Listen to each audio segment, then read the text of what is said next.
ECX Kickflip 136 scale RC buggy. Simple ways to improve the performance of this car. Anyone that knows this car probably either owns one or is about to buy one. It's only $35, and for a quote-unquote toy, this car is virtually hobby grade, but it does need some tweaks in order to really get there. Now first, in case you aren't already sold on this car, I can assure you it's the best and least expensive car that is deserving of your hard-earned money. I tried the soda can RC, and it went back to Radio Shack. The car stopped going straight after only about 5 minutes of use. So I went to a hobby shop and they suggested this product, the ECX Kickflip 136 scale RC buggy. Now they told me I couldn't return it, and although I was a little nervous, I figured they knew their trade and I took the plunge. It's worth it, and you can find lots of videos of people driving the car, unboxing the car, and raving about how fast it is.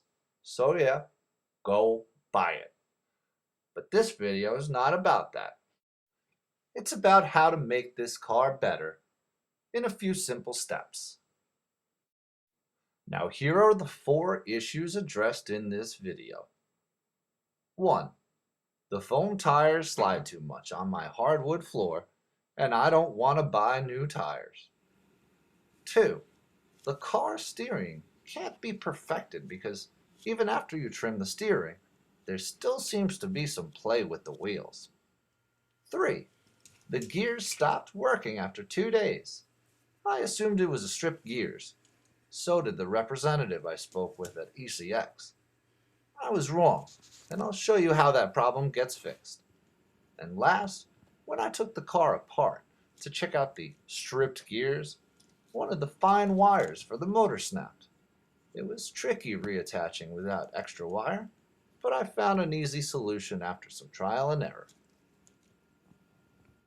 To correct for the foam wheels that slip on smooth surfaces, cut a rubber band and measure it exactly the length needed to make it fit tightly around the wheel. With the band off the wheel, use rubber cement to glue the band back together by fastening a strip of paper to bridge the gap, making sure that the glue lies flat with little to no lumps. I started out using a glue gun, but the glue didn't lay flat like I would have liked. With just 2 rubber bands, you can dramatically improve the performance of your car.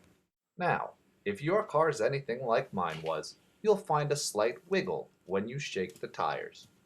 That means that your steering will fall on and off track as you continue to drive. Use a thin rubber band and feed it through one of the holes in the axle by the wheel and tie a knot to hold it in place. Then, wrap the band around the body of the car and put the other end through the axle's hole. Not too tight, but enough where you can make sure that there's no play in the steering. You can even adjust left and right on the band in conjunction with the left and right trim setting. To fix a transmission problem, don't assume the gears are worn down. They're pretty solid, and chances are the motor's gears slid out of place. You'll need to open up the guts of the car, being careful not to break any wires. Once you've opened up the very back of the car, where you've exposed the gears, where you'll need to even take off the back wheels, expose the motor itself, and you'll see a white gear. If the gear has slid all the way to the end of the motor's shaft, it will no longer make contact with the other gears.